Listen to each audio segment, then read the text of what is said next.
Hi guys, അപ്പോൾ ഞാൻ വന്നേക്കണ മറ്റൊരു റിവ്യൂ വീഡിയോ ആയിട്ടാണ്. ഏത് വണ്ടിയുടെ എന്ന് വെച്ചാൽ നമ്മുടെ റോയൽ എൻഫീൽഡ് മീറ്റിയോർ 350യുടെ റിവ്യൂ വീഡിയോ ആയിട്ടാണ് ഇന്ന് വന്നേക്കണത്. ഞാൻ കുറച്ച് ദൂരം ഓടിച്ചു, ട്രാഫിക്കിൽ ഓടിച്ചു, ഹൈവേയിൽ ഓടിച്ചു, ചെറിയൊരു ഓഫ് റോഡ് എടുത്തു. അതൊക്കെ ഓടിച്ച് കഴിഞ്ഞാൽ എനിക്ക് നല്ല രീതിയിലുള്ള കാര്യങ്ങളൊക്കെ മനസ്സിലായി. വണ്ടി ഓടിച്ച് കഴിഞ്ഞപ്പോൾ വളരെ നല്ല ചേഞ്ചസൊക്കെ നമുക്ക് ഈ വണ്ടിയിൽ റോയൽ എൻഫീൽഡ് കൊണ്ടുവന്നിട്ടുണ്ട്. ശരിക്കും പറഞ്ഞാൽ ഒറ്റവട്ടത്തിൽ കണ്ടു കഴിഞ്ഞാൽ നമ്മുടെ തണ്ടർബേർഡ് എക്സ് പോലെ തോന്നുമെങ്കിലും തണ്ടർബേർഡ് എക്സ് അല്ല. നമുക്ക് അതിൽ നിന്ന് ചെറിയ തരത്തിലുള്ള മാറ്റങ്ങൾ, ചെറിയ തരത്തിലല്ല വളരെ നല്ല മാറ്റങ്ങളൊക്കെ കുറേ കൊണ്ടുവന്നിട്ടുണ്ട് ഈ വണ്ടിയിലോട്ട്. അതുകൊണ്ട് തണ്ടർബേർഡായിട്ട് നമുക്ക് ഒരിക്കലും കമ്പയർ ചെയ്യാൻ പറ്റില്ല. അത്ര റോയൽ എൻഫീൽഡിൽ ഓടിക്കുമ്പോൾ നമുക്ക് ശരിക്കും പറഞ്ഞാൽ മിസ് ചെയ്യാൻ പോകുന്നൊരു കാര്യമായിരിക്കും വണ്ടിയുടെ വൈബ്രേഷനും. രീതിയിൽ തന്നെ വൈബ്രേഷൻ കുറഞ്ഞിട്ടുണ്ട്. ഓടിച്ചപ്പോൾ വളരെ നല്ലൊരു ഫീലാണ് ഈ വണ്ടിയുടെ ഭാഗത്തുനിന്ന് എനിക്ക് കിട്ടിയത്. അപ്പോൾ ഈ മോഡൽ എന്ന് പറഞ്ഞാൽ സൂപ്പർനോവ എന്ന് പറഞ്ഞ മോഡലാണ്. നമുക്ക് പിന്നെ ഒരു വേറെ മോഡൽ തന്നെ ഉണ്ട്, ഫയർ ബോൾ എന്ന് പറഞ്ഞൊരു മോഡൽ തന്നെ ഉണ്ട്, പിന്നെ സ്റ്റെല്ലാർ എന്ന് പറഞ്ഞ മോഡലുണ്ട്. ഇത് സൂപ്പർനോവ, ഇതെന്ന് പറഞ്ഞാൽ ടോപ്പ് വേരിയൻ്റ് ആണ്. ഇതിന് നമുക്ക് ഈ വൈസറും കാര്യങ്ങളൊക്കെ, ക്രോം പാർട്സും വൈസറും അങ്ങനെയുള്ള ബാക്ക് റെസ്റ്റ് കാര്യങ്ങളൊക്കെ ഉണ്ടാവും. ഫയർ ബോൾ എന്ന് പറഞ്ഞു കഴിഞ്ഞാൽ ബേസാണ്, അതിന് ഈ വൈസറും പിന്നെ ബാക്ക് റെസ്റ്റും പിന്നെ ക്രോമിയം പാർട്സ് ഒന്നും ഉണ്ടാവില്ല. അതൊക്കെയാണ് അതിൽ. പിന്നെ സ്റ്റെല്ലാർ എന്ന് പറഞ്ഞാൽ ഇതിൻ്റെ രണ്ടിൻ്റെ ഇടയിലുള്ളൊരു വേരിയൻ്റാണ്. ഇതിൻ്റെ കുറച്ച് പാർട്സും ഇതിൻ്റെ കുറച്ച് ഗുണങ്ങളും അതിൻ്റെ കുറച്ച് ഗുണങ്ങളും എല്ലാം കൂടിക്കലർന്ന ഒരു അവസ്ഥയാണ് സ്റ്റെല്ലാർ എന്ന് പറഞ്ഞ മോഡൽ. അപ്പോൾ ഇതിൻ്റെ കാര്യങ്ങളെ കുറിച്ച് പറയുകയാണെങ്കിൽ ലുക്കൊക്കെ ഭയങ്കര രസമുണ്ട്. ശരിക്കും പറഞ്ഞാൽ തണ്ടർബേർഡിൻ്റെ അതേ ലുക്ക് നമുക്ക് ഫ്രണ്ടിൽ നിന്നിട്ടുണ്ട്. പഴയ നമ്മുടെ തണ്ടർബേർഡിന് വന്നിരുന്ന പോലെ തന്നെ അതേ ക്ലാസിക് ലുക്കുള്ള ഹെഡ്ലൈറ്റ് കാര്യങ്ങളൊക്കെ തന്നെ വന്നേക്കണത്. അതിൽ ഇവിടെ ഒരു ചെറിയൊരു DRL-ഉണ്ട്. ഒരു എന്തിട്ടാണ് നമ്മളൊരു ബോർഡർ വരച്ച പോലെ തരത്തിലുള്ള ഒരു ചെറിയ DRL കാര്യങ്ങളൊക്കെ കൊടുത്തിട്ടുണ്ട്. ഹലോജൻ ബൾബ് തന്നെയാണ് വന്നത്. ഇൻഡിക്കേറ്റർ ഹലോജനാണ്, എല്ലാം ഹലോജൻ തന്നെയാണ്.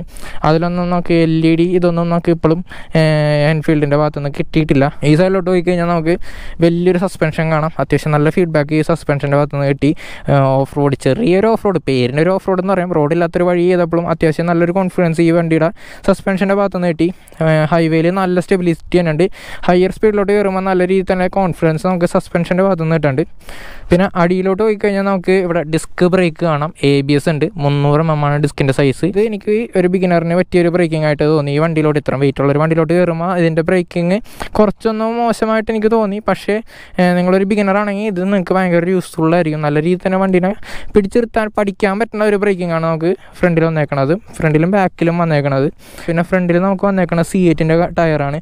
അതിൻ്റെ സൈസ് എന്ന് പറഞ്ഞാൽ 100/19 നമുക്ക് സൈസ് വന്നേക്കണത്. ട്യൂബ്ലെസ് ആണ്. അലോയൊക്കെ ഡയമണ്ട് കട്ട് അലോയ്സ് കാര്യങ്ങളൊക്കെ തന്നെ വന്നേക്കണത്. ഈ സൈഡിലോട്ട് പോയി കഴിഞ്ഞാൽ നമ്മുടെ റോയൽ എൻഫീൽഡിൻ്റെ ഭാഗത്ത് നിന്ന് വന്നേക്കണം ബിഗ് ചേഞ്ചാണ് ഇവിടെ വന്നേക്കണത്. ശരിക്കും പറഞ്ഞാൽ ഇവിടുത്തെ എൻജിൻ അവരൊന്ന് അഴിച്ച് പണിത് കുട്ടപ്പനാക്കി തിരിച്ചു വെച്ച പോലെ ഉണ്ട്. എൻജിൻ കേസിങ് തന്നെ മാറ്റി ഒരു J പ്ലാറ്റ്ഫോമിലാണ് ഇനി നമ്മുടെ ഈ എൻജിനൊക്കെ വന്നത്.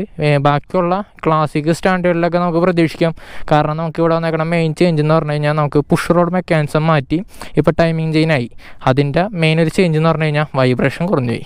വൈബ്രേഷൻ ഇപ്പോൾ കാണാൻ കിട്ടണമെന്താണെന്ന് വെച്ച് കഴിഞ്ഞാൽ ഫുഡ് റെസ്റ്റ് മാത്രം കിട്ടുള്ളൂ. ബാക്കി ഒരു സ്ഥലത്തും വൈബ്രേഷൻ കാര്യങ്ങളൊന്നുമില്ല. അത്യാവശ്യം നല്ല രീതിയിൽ തന്നെ വണ്ടി റിഫൈൻഡായി. അതൊക്കെ തന്നെയാണ് ഏറ്റവും വലിയ മാറ്റങ്ങൾ വന്നേക്കണത്. പിന്നെ നമുക്കിത് സൂപ്പർനോവ ആയതുകൊണ്ട് തന്നെ ഇവിടെയൊക്കെ നമുക്ക് ക്രോമിയം പാർട്സ് കാര്യങ്ങളൊക്കെ കാണാം. സൈലൻസറും പിന്നെ ഇവിടെയും ഇത് മെറ്റലാണ് കേട്ടോ, അതും ക്രോമിയം പാർട്ട് തന്നെയാണ് വന്നേക്കണത്. പിന്നെ നമുക്ക് ഡ്യുവൽ ടോൺ കളറായിരിക്കും സൂപ്പർനോവയിൽ വന്നത്.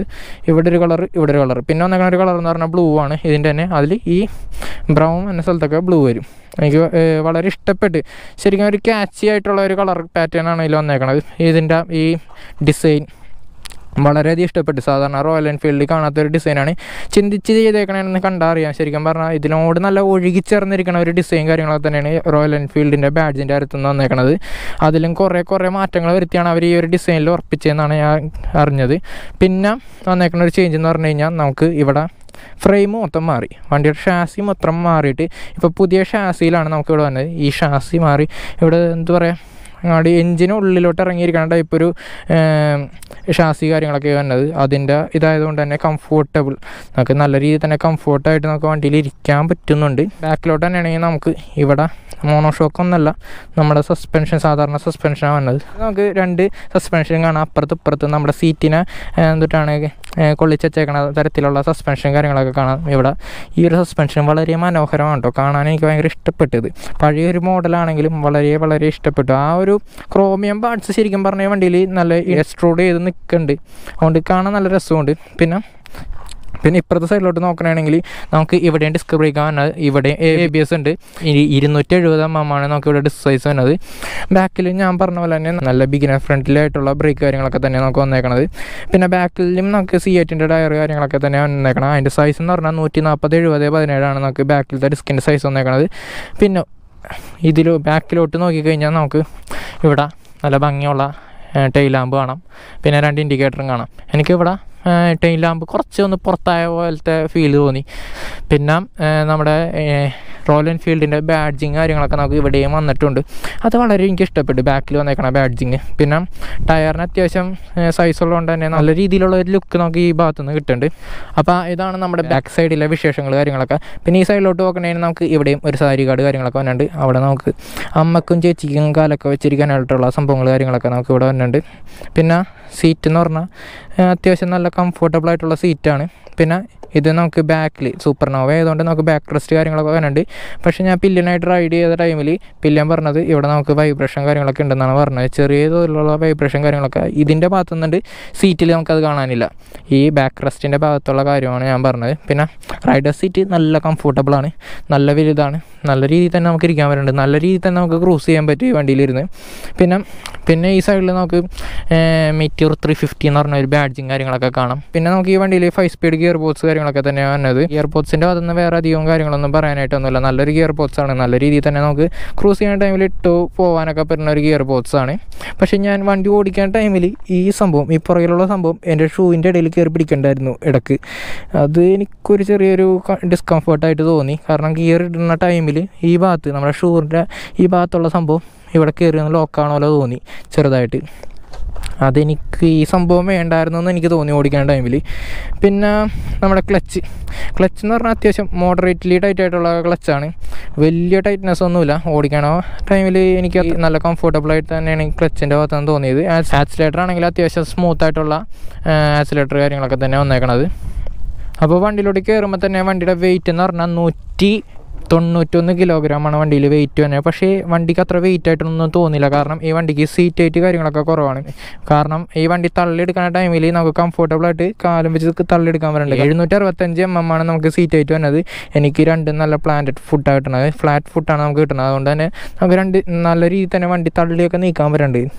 വെയിറ്റ് ഒരു ബോദറിങ് അല്ല, സീറ്റ് ഹൈറ്റിങ് ഒരു പ്രശ്നമല്ല. നിങ്ങൾ ഹൈറ്റ് ഒരു കൂടിയ ഒരാളാണെങ്കിലും ഒരു കുഴപ്പമില്ല, നമുക്ക് ഇവിടെ ഇത് മെടിക്കണ അവസ്ഥയൊന്നും വരുന്നില്ല. കാരണം നല്ല വൈഡായിട്ട് തന്നെ നമുക്ക് കാലൊക്കെ വെക്കാൻ പറ്റുന്നതുകൊണ്ട് നമുക്ക് നല്ല രീതിയിൽ തന്നെ നമുക്ക് വണ്ടി ഹാൻഡിൽ ചെയ്യാനും കംഫർട്ടബിളായിട്ട് ഇരിക്കാൻ പറ്റും. പിന്നെ ഈ വണ്ടിയുടെ ഗ്രൗണ്ട് ക്ലിയറൻസിനെ കുറിച്ച് പറയുകയാണെങ്കിൽ 170 mm ഗ്രൗണ്ട് ക്ലിയറൻസ് വന്നേക്കണത്. ഞാൻ കുറച്ചൊക്കെ ഓഫ് റോഡ് ചെയ്ത് ചെറുതായിട്ടൊന്ന് ഹമ്പിൽ ബ്രേക്ക് പിടിക്കാണ്ടൊക്കെ ചാടി അടിയൊന്നും തട്ടിയില്ല. അപ്പോൾ അത്യാവശ്യം കുഴപ്പമില്ലാത്ത ഗ്രൗണ്ട് ക്ലിയറൻസ് കാര്യങ്ങളൊക്കെ വന്നിട്ടുണ്ട്. പിന്നെ നമ്മുടെ ഹാൻഡിൽ ബാറിലോട്ട് പോയി കഴിഞ്ഞാൽ വളരെയധികം വ്യത്യാസം കാണാം. സാധാരണ ഒരു ബൈക്കിൽ കാണാത്ത സ്വിച്ചുകൾ കാര്യങ്ങളൊക്കെ ഈ പ്രാവശ്യം നമ്മൾ റോയൽ എൻഫീൽഡ് കൊണ്ടുവന്നിട്ടുണ്ട്. നമുക്ക് റോട്ടറി ടൈപ്പ് സ്വിച്ച് കാര്യങ്ങളൊക്കെ തന്നെ വന്നത്. ഇത് നമ്മുടെ എൻജിൻ കിൽ സ്വിച്ചാണ്. ഇത് തന്നെയാണ് സെൽഫ് സ്റ്റാർട്ടും വന്നത്. ജസ്റ്റ് ഇങ്ങോട്ട് തട്ടിക്കഴിഞ്ഞാൽ എൻജിൻ ഓണായി, ഇങ്ങോട്ട് തട്ടിക്കഴിഞ്ഞാൽ വണ്ടി സ്റ്റാർട്ടാവും. ഇത് നമുക്ക് ഹസാർഡ് ലാമ്പ് വന്ന സ്വിച്ചാണ്. പിന്നെ ഇവിടെ ആണെങ്കിൽ നമുക്ക് ഇവിടെ ഇങ്ങോട്ട് കാണിച്ച് കഴിഞ്ഞാൽ പാസ്, ഇവിടെ ബ്രൈറ്റ്, പിന്നെ ഇത് ഓഫ് ചെയ്തിടാം ബ്രൈറ്റും ഇതും. പിന്നെ ഇത് ഇൻഡിക്കേറ്റർ. പിന്നെ നമുക്ക് ഇവിടെ ഒരു ഹോൺ. പിന്നെ നമുക്ക് ഇവിടെ ഒരു ബട്ടൺ വന്നുണ്ട്, ഈ ഭാഗത്തൊരു ബട്ടൺ വന്നുണ്ട്. അത് വെച്ചിട്ടാണ് മീറ്റർ കൺട്രോൾ ചെയ്യണത്. മീറ്ററിനെ കുറിച്ച് പറയുകയാണെങ്കിൽ നല്ലൊരു മീറ്ററാണ് നമുക്ക് വന്നേക്കണത്. ശരിക്കും പറഞ്ഞാൽ നമുക്ക് ഡ്യുവൽ ഡിസ്പ്ലേ വന്നേക്കണത്. 2 മീറ്റർ ഉണ്ട്. അതിൽ ആദ്യം ഞാൻ എവിടെ നിന്ന് പറയാം, നമുക്ക് ഇവിടെ ഒരു വലിയ സ്പീഡോമീറ്റർ കാണിക്കുന്നുണ്ട്, അത് അനലോഗാണ് വന്നത്. പിന്നെ നമുക്ക് ഇവിടെ ഒരു ഫ്യൂവൽ ഗേജ് കാണിക്കുന്നുണ്ട്, ടൈം കാണിക്കുന്നുണ്ട്, ഗിയർ പൊസിഷൻ ഇൻഡിക്കേറ്റർ കാണിക്കുന്നുണ്ട്, പിന്നെ ട്രിപ്പ് ഡീറ്റെയിൽസ് കാണിക്കുന്നുണ്ട്. ഈ അടിയിൽ മൊത്തം വാണിംഗ് ആണ്. പിന്നെ ഈ ബട്ടൺ യൂസ് ചെയ്തിട്ട് നമുക്കിവിടെ മാറ്റാൻ പറ്റും. ഇത് ഓഡോമീറ്റർ, ഇത് ട്രിപ്പ് എ, ഇത് ട്രിപ്പ് ബി, പിന്നെ ഇത് ട്രിപ്പ് എഫ്. ഇതെന്ന് പറഞ്ഞാൽ ഓഫ് വ്യൂവിൽ ഓടുമ്പോൾ കാണിക്കുന്നൊരു മീറ്ററാണ്. പിന്നെ ഈ സൈഡിലോട്ട് പോയി കഴിഞ്ഞാൽ നമുക്ക് ഇവിടെ ഒരു ടൈം കാണിക്കും. ഇവിടെ ടൈം അല്ല കേട്ടോ ആക്ച്വലി വന്നത്. ശരിക്കും പറഞ്ഞാൽ നമുക്കിവിടെ 10/10 നാവിഗേഷൻ വന്നത്. അത് ചെയ്യാനായിട്ട് വരാനായിട്ട് നമുക്ക് റോയൽ എൻഫീൽഡിൻ്റെ ആപ്പ് ഉണ്ട്. അത് ഇൻസ്റ്റാൾ ചെയ്ത് കഴിഞ്ഞിട്ട് നമ്മൾ ഇത് പെയർ ചെയ്ത് കഴിഞ്ഞാൽ ബ്ലൂടൂത്ത് ആയിട്ട് പെയർ ചെയ്യാൻ പറ്റും. പെയർ ചെയ്ത് കഴിഞ്ഞാൽ നമുക്ക് 10/10 നാവിഗേഷൻ കാര്യങ്ങളൊക്കെ വരും. ഇനി ഞാൻ നിങ്ങൾക്ക് ഇതിൻ്റെ സൗണ്ട് ജസ്റ്റ് ഒന്ന് കേൾപ്പിച്ചു തരാം. ജസ്റ്റ് തട്ട, അപ്പോൾ എൻജിൻ ഓണായി.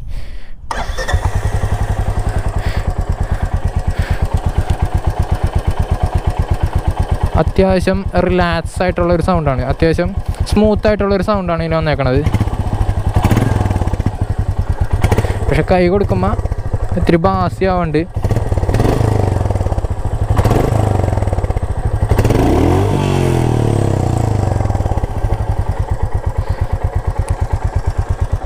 പിന്നെ നമുക്കിതൊക്കെ കസ്റ്റമൈസ് ചെയ്യാൻ പറ്റുള്ളൂ. നമുക്ക് നമ്മുടെ വണ്ടി എങ്ങനെ വേണമെന്ന് നമുക്ക് കസ്റ്റമൈസ് ചെയ്യാൻ പറ്റും.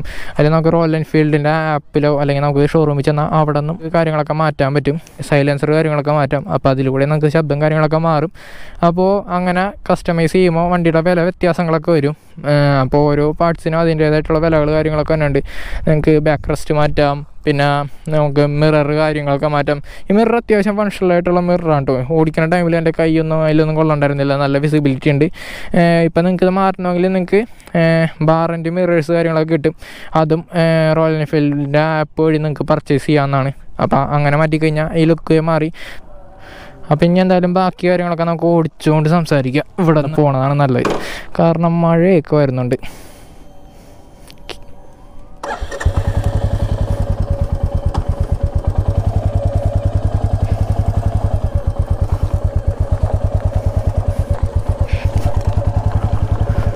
ഓഫ് റോഡ് ചെയ്യാനൊന്നും അത്ര വലിയ വിഷയമൊന്നുമില്ല കേട്ടോ. ചെറിയ ഓഫ് റോഡാണെങ്കിൽ നമുക്ക് നല്ല രീതിയിൽ തന്നെ കംഫർട്ടബിളായിട്ട് ഓടിക്കാം. എണീറ്റ് നിന്ന് ഓടിക്കാൻ പറ്റുമെന്ന് വെച്ചാൽ അത്ര കോൺഫിഡൻസ് എണീറ്റ് നിന്ന് ഓടിക്കണതിലോട്ട് ഇല്ല. കാരണം എൻ്റെ ഫുഡ് റെസ്റ്റ് തന്നെ ഇത്തിരി ഫോർവേഡ് സെറ്റാണ്. അതുകൊണ്ട് ഞാൻ അത്യാവശ്യം കോൺഫിഡൻസ് ഒന്നുമില്ല. പിന്നെ വണ്ടി കട്ടറിലോട്ട് ചാടുന്ന ടൈമിൽ ഇതിൻ്റെ മിറർ കിടന്ന് അത്യാവശ്യം നല്ല രീതിയിൽ തന്നെ വൈബ്രേറ്റ് ചെയ്യണ പോലെ ഇത് തോന്നി. അത്യാവശ്യം ഇളക്കമുണ്ട് മിററുമ്മ. അപ്പോൾ ഗൈസ് ഞാനിപ്പോൾ ഹൈവേയിലോട്ട് എത്തി. ഇടവഴി എന്നൊക്കെ മാറി നമ്മളൊരു ഹൈവേ കയറിയുണ്ട്. ഇത്ര നേരം ഞാൻ പുറകിലിരിക്കണമായിരുന്നു. അപ്പോൾ ഈ വണ്ടിയുടെ ബാക്ക് സീറ്റിൻ്റെ കംഫേർട്ട് കാര്യങ്ങളൊക്കെ മനസ്സിലായി ഓടിക്കുന്ന ടൈമിൽ. ബാക്ക് സീറ്റിലെ കംഫേർട്ട് എന്ന് പറഞ്ഞാൽ റൈഡറിന് കിട്ടണ അത്ര കംഫേർട്ട് കാര്യങ്ങളൊന്നും ബാക്കിലാൾക്ക് കിട്ടണില്ല. ശരിക്കും വണ്ടി നല്ല ടോർക്ക് ചെയ്തുകൊണ്ട് തന്നെ നമ്മൾ കൈ കൊടുക്കുമ്പോൾ ബാക്കിൽ താളെ മലന്നുകൊണ്ട് ആ ബാക്ക് റെസ്റ്റ് നല്ല രീതിയിൽ അതുകൊണ്ട് യൂസ്ഫുൾ ആവുന്നുണ്ട്. ശരിക്കും അത് തങ്ങിയാണ് ഇരിക്കുന്നത് ബാക്കിലോട്ട് മറിഞ്ഞുകൊണ്ട് ടൈമിൽ. അത്യാവശ്യം നല്ല ടോർക്ക് ആയിട്ടുള്ള എഞ്ചിനാണ്. പിന്നെ ഫുഡ് റെസ്റ്റ് കാര്യങ്ങളൊക്കെ നമുക്ക് നേരെ അടിയിൽ തന്നെയാണ് പില്ലിയണി വന്നത്. പക്ഷേ റൈഡറിന് കുറച്ച് മുമ്പോട്ട് കയറിയിരിക്കണതുകൊണ്ട് നല്ല രീതിയിൽ തന്നെ ഒരു കസേരയിൽ ഇരുന്ന് പോകുന്ന രീതിയിൽ തന്നെ നമുക്ക് പോകാൻ പറ്റും. പിന്നെ ഈ വണ്ടി ഞാൻ കുറച്ച് അധികം നേരം ട്രാഫിക്കിൽ ഓടിച്ച് നോക്കി. അത്യാവശ്യം കുഴപ്പമില്ലാത്ത തരത്തിലുള്ള ഹീറ്റിങ് കാര്യങ്ങളൊക്കെ ഉണ്ട്. രണ്ട് സൈഡിലോട്ടും ഹീറ്റ് അടിക്കുന്നുണ്ട്. എയർ കൂൾഡ് എഞ്ചിനാണ് നമുക്കിൽ വരുന്നത്. അപ്പോൾ അത്യാവശ്യം കുഴപ്പമില്ലാത്ത തരത്തിലുള്ള ഹീറ്റിങ് കാര്യങ്ങളൊക്കെ ഉണ്ട്. പിന്നെ ഏറ്റവും മിസ് ചെയ്യണ ഒരു കാര്യം എന്ന് പറഞ്ഞാൽ റോയൽ എൻഫീൽഡിൻ്റെ വൈബ്രേഷനാണ്. അത് ശരിക്കും പറഞ്ഞാൽ നല്ല രീതിയിൽ കുറഞ്ഞിട്ടുണ്ട്. മിറേഴ്സിലൊന്നും കാണാനേ ഇല്ല. ഞാൻ പറഞ്ഞത് മിറേഴ്സിലൊന്നും കാണാനില്ല. പക്ഷേ ഓഫ് റോഡ് ചെയ്ത ടൈമിൽ റോഡില്ലാത്ത കട്ടറയിൽ കൂടെയൊക്കെ പോണ ടൈമിൽ ചെറിയ രീതിയിൽ നമ്മുടെ ഈ മിറർ ഇടന്ന് വൈബ്രേറ്റ് ചെയ്യേണ്ടായിരുന്നു. അത് ജസ്റ്റ് റിമൂവ് ചെയ്ത് പുതിയത് വെച്ച് കഴിഞ്ഞാൽ ശരിയാകുമായിരിക്കും. അത് ഈ മിറർ ലൂസായതുകൊണ്ടാണ് അങ്ങനെ വന്നത്. അല്ലാത്ത വൈബ്രേഷൻ കാര്യങ്ങളൊന്നും മിററിലേക്ക് ഇതുവരെയും വന്നിട്ടില്ല. ചെറിയ തോതിൽ നമ്മുടെ ഫുഡ് റെസ്റ്റുമ്പോൾ മാത്രമേ വൈബ്രേഷനുള്ളൂ. ടാങ്കിൻ്റെ ഭാഗത്തില്ല, ഹാൻഡിൽ ബാർമില്ല. ഹൈ റവിങ്ങിലോട്ട് കയറുമ്പോൾ മാത്രം ഒരു പൊടിക്ക് വൈബ്രേഷൻ നമുക്ക് ടാങ്കുമ്പോൾ ഫീൽ ചെയ്യുന്നുണ്ട്. പിന്നെ ഈ വണ്ടി എന്ന് പറഞ്ഞാൽ ശരിക്കും പറഞ്ഞാൽ നമുക്ക് ക്രൂസ് ചെയ്ത് പോകാനുള്ളൊരു വണ്ടിയാണ്. ടോപ്പ് എൻഡ് നോക്കി ഓടിക്കാൻ പറ്റിയൊരു വണ്ടിയല്ല ശരിക്കും പറഞ്ഞത്. ഈ വണ്ടിയുടെ ഫീല് കിട്ടണമെങ്കിൽ ശരിക്കും പറഞ്ഞാൽ നമ്മൾ നല്ല രീതിയിൽ തന്നെ എൻജോയ് ചെയ്ത് ഈ വണ്ടി ഓടിക്കണം. ക്രൂസിങ് സ്പീഡിൽ ഓടിച്ചു കഴിഞ്ഞാൽ നല്ലൊരു ഫീഡ്ബാക്കും ഈ വണ്ടിയുടെ ഭാഗത്ത് നിന്ന് നമുക്ക് കിട്ടും. അപ്പോൾ ഈ വണ്ടിയുടെ ഒരു ക്രൂസിങ് സ്പീഡ് എന്ന് പറഞ്ഞാൽ 80-100 നമുക്ക് ഒരു നല്ലൊരു ഹൈവേ പിടിക്കാം. സിറ്റിയിലാണെങ്കിൽ നമുക്ക് 40-60 ആ റേഞ്ചിൽ പിടിച്ച് കഴിഞ്ഞാൽ നമുക്ക് അത്യാവശ്യം നല്ല രീതിയിൽ തന്നെ നമുക്ക് ഈ വണ്ടി ഓടിച്ചുകൊണ്ട് നടക്കാൻ പറ്റും. മഴ ചെയ്തുകൊണ്ട് ഭയങ്കര ടെൻഷനാണ്. മഴ പെയ്ത് കഴിഞ്ഞാൽ നമ്മൾ ഗോപ്രോ അടിച്ചു പോകുന്നതാണ്. അപ്പോൾ അതുകൊണ്ട് പെട്ടെന്ന് വൈൻഡപ്പ് ചെയ്യാനുള്ള പരിപാടിയിലാണ്. പിന്നെ ഈ വണ്ടി ആരൊക്കെ നോക്കണമെന്ന് വെച്ച് കഴിഞ്ഞാൽ നിങ്ങൾ നല്ല രീതിയിൽ ടൂർ ചെയ്യാൻ ആഗ്രഹിക്കുന്ന ഒരാളാണ്, നല്ല കംഫർട്ടബിളായിട്ട് റൈഡ് ചെയ്യാൻ ആഗ്രഹിക്കുന്ന ആളാണ്. റോയൽ എൻഫീൽഡിൻ്റെ ആ പഞ്ച് കാര്യങ്ങളൊക്കെ വേണം, നല്ല ടോർക്കി എഞ്ചിൻ വേണം, പിന്നെന്താണ് റിലാക്സ് പോസ്റ്റർ ആയിരിക്കണം. അങ്ങനെയുള്ള ഒരാളാണെങ്കിൽ നിങ്ങൾക്ക് ഈ വണ്ടി നോക്കാവുന്നതാണ്. നല്ലൊരു ചോയ്സ് തന്നെയാണ്. ശരിക്കും പറഞ്ഞാൽ തണ്ടർബേഡിനേക്കാളും വളരെയധികം ഫീച്ചേഴ്സ് കാര്യങ്ങളൊക്കെ കൂടുതലാണ്. നമുക്ക് 10x10 നാവിഗേഷൻ കാര്യങ്ങളൊക്കെ വരുന്നു. അപ്പോൾ വളരെ നല്ലൊരു വണ്ടിയും കൂടിയാണ്. വളരെ നല്ലൊരു വണ്ടിയാണ് നമുക്ക് ട്രിപ്പ് പോകുന്നവർക്ക് യൂസ് ചെയ്യാനായിട്ട്. അപ്പോൾ നിങ്ങളുടെ മനസ്സിൽ ട്രിപ്പ് മാത്രമുള്ള മെയിൻ ഉദ്ദേശം എങ്കിൽ ഇതാണ് നിങ്ങളുടെ വണ്ടി. ഈ വണ്ടി നിങ്ങൾ നോക്കാം. കാരണം അത്ര നല്ല കംഫോർട്ടാണ്. നല്ല രീതിയിൽ തന്നെ നിങ്ങൾക്ക് ക്രൂസ് ചെയ്യാൻ പറ്റും. അപ്പോൾ ഈ വണ്ടിയുടെ പ്രൈസിനെ കുറിച്ച് എന്തെങ്കിലും നിങ്ങൾക്ക് സംശയവും കാര്യങ്ങളുണ്ടെങ്കിലോ EMI സംബന്ധമായിട്ടുള്ള എന്തെങ്കിലും അറിയണമെങ്കിലോ ഞാൻ ഷോറൂമിലെ നമ്പർ ഞാൻ ഡിസ്ക്രിപ്ഷനിൽ കൊടുത്തേക്കാം. അപ്പോൾ ജസ്റ്റ് നിങ്ങൾ ഷോറൂമിൽ വിളിച്ച് അന്വേഷിക്കാം. അപ്പോൾ അത്രേ ഉള്ളൂ നമ്മുടെ റോയൽ എൻഫീൽഡ് മീറ്റിയോർ 350യുടെ റിവ്യൂ. അപ്പോൾ എൻ്റെ വീഡിയോ ഇഷ്ടപ്പെട്ടാൽ മറക്കാണ്ട് ലൈക്ക് ചെയ്യുക, എൻ്റെ ചാനൽ സബ്സ്ക്രൈബ് ചെയ്യുക. എന്തെങ്കിലും സംശയവും കാര്യങ്ങളുണ്ടെങ്കിൽ എനിക്ക് ഇൻസ്റ്റാഗ്രാമിൽ മെസ്സേജ് അയക്കുക, അല്ലെങ്കിൽ കമൻറ്റ് ബോക്സിൽ കമൻറ്റ് ചെയ്യുക.